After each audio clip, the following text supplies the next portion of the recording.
Hi, this is Yarden from Progressive RC, and today we're going to introduce our new Easy Solder EC5 connectors. These connectors are a bit easier to solder and assemble than standard EC5s, and they can even be used in surface mount applications. Here, compared to the standard EC5 connectors, you can see the difference. We're going to use 10 gauge wire and 7mm heat shrink.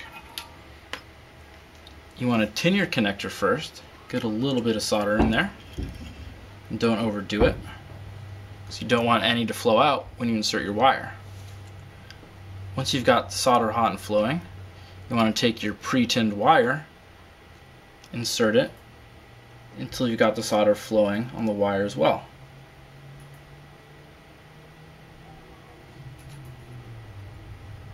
If you need, you can add a little bit of extra solder to get the heat to flow a little better.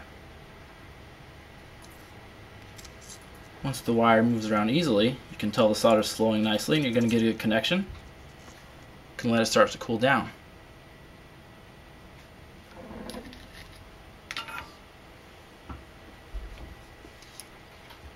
You can see that this extra tab allows a bit of solder overflow without actually getting to the point where it's going to interfere with being inserted into the connector, as opposed to the typical EC5 connectors.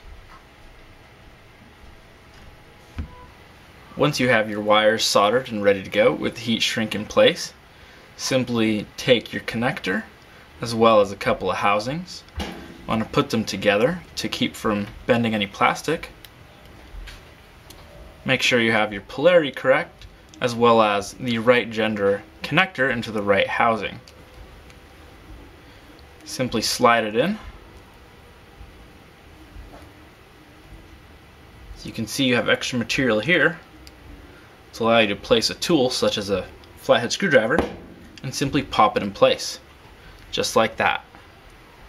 You can now melt your heat shrink and you're good to go.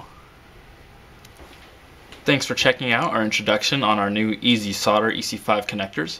If you have any questions or comments, be sure to let us know, and check out our website www.progressiverc.com, where you can get these and many other products.